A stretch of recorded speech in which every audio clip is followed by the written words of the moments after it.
The Deliverance is directed by Lee Daniels and is currently streaming on Netflix. Dude, this one is like a mix of Poltergeist and The Exorcist, but the black version, which is cool. And so this one's about a mother living with her 3 kids and their grandma, and they're moving into a new home. The family is like selling a new house, in the new neighborhood. And let's just say the kids are having a tough time with their new surroundings. Their dad is elsewhere, and the kids miss him. Mama has her own issues. Grandma's sick. And oh yeah, to top it off, the new house is haunted and is messing with the entire family, causing a rift and slowly destroying and tearing down the very foundation of this family. And Mama has got to find a way to save the day before things get way out of control. But can she do this in the end? So glad I finally watched this one, dude. A black horror flick with some real life situations mixed with it, dude, makes this one good, man. And I love that aspect because there are things that I could actually totally relate to. I mean, especially growing up with a single black mom for most of my childhood. So I kind of felt at home in many aspects of the story. I really, it just really hit home for me, literally home. Yeah, I mean, think a mom, trying to do her best for her kids with what she has, and to top it off, she was fighting her own demons as well as a demon violating the house. So yeah, man, just craziness. If life wasn't hard enough already, right? But though there's not much blood, but there are plenty of scary things going down, dude. With this entity like slowly terrorizing the family, though. You know how it goes, though. I mean, it always starts with like one of the kids, then eventually spreads to the rest of them, and it all just goes fucking, haywire and whatnot, dude. Some really crazy shit that happens in this, man, which is really cool. I would call this one kind of like a horror drama. I mean, just basically black folks dealing with some otherworldly shit, dude. Enough said.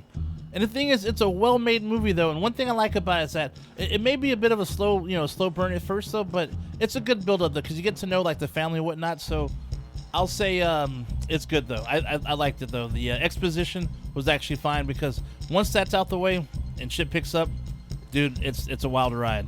And the thing is, one thing I like about the scariest scenes, though, dude, is that it holds the tension well, though. Pulls you into every scene, though, when it happens, though. It's really cool, so. And I'll say this, though. I think this is Lee Daniels' first horror flick, and I gotta say, he did a pretty good job. And the one thing I noticed about him, you can tell this guy's actually a horror fan, though, by some of the tropes and ideas he added in this one, though. That's for damn sure.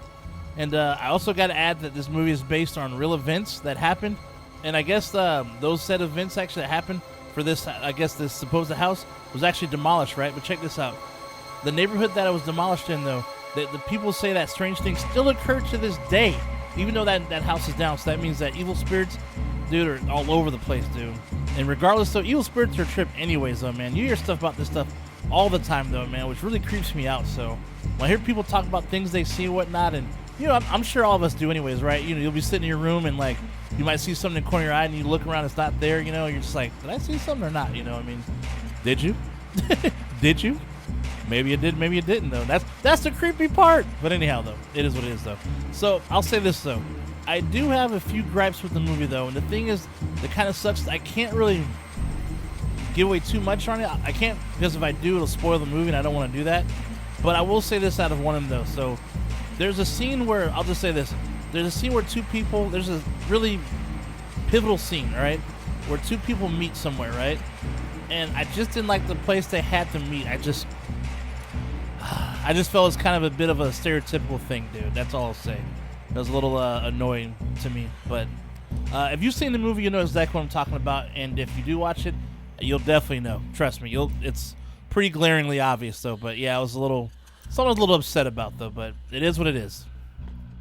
But I will say that overall, though, it's worth watching, though. Very entertaining. It's nice to see a horror flick with a predominantly black cast. And, speaking of the cast, dude, goddamn, dude, good-ass cast here, man. You got Monique, Glenn Close. Dude, Glenn Close, dude, I'll just say this. She plays her grandma in this one, dude. Goddamn, she's badass in this, dude. Holy shit. Dude, she tore it up. Anyways, though, Andra Day, who plays the mom, fucking awesome, too. Caleb McLaughlin, dude, you know him, dude. He's good. Omar Epps, dude, goddamn. Anjanae Ellis-Taylor, dude, that's just to name a few, man. Great fucking cast, though, man. And all their performances were fantastic, though. Seriously, man. Like, it's just It's a really good movie though, man. I really enjoyed it. So, worth a watch. Check it out. Definitely check it out. Like I said, on Netflix. All right. So now for my recommendation. It's another black horror flick made back in 1990, and it's called Death by Temptation. An evil succubus is preying on a God, I don't know how you say it. I've never heard this word before. Libidinous black men in New York City, dude. Oh, that's a crazy word. I gotta learn my shit. Anyways, though, and all that stands in her way is a minister in training, an aspiring actor, and a cop who specializes in cases involving the supernatural. Yeah, so pardon that little slow down part right there. Anyways, though, but yeah, this is a very good vampire flick. I saw this as a kid, dude. I thought it was pretty badass, though. Yeah, definitely a 90s badass, horror flick, dude, that deserves to be watched by you. Plus, it actually stars Samuel L. Jackson and Kadeem Hardison. Anyways, yeah, so nastiness. You gotta check that out. And it's actually available on Amazon. So, yeah, check it out. I think you'll like it. Anyhow, though, that's all for today. Stay nasty, my friends, and I will see you at the next one. Shay Nasty out. I'll see you soon. Like and subscribe.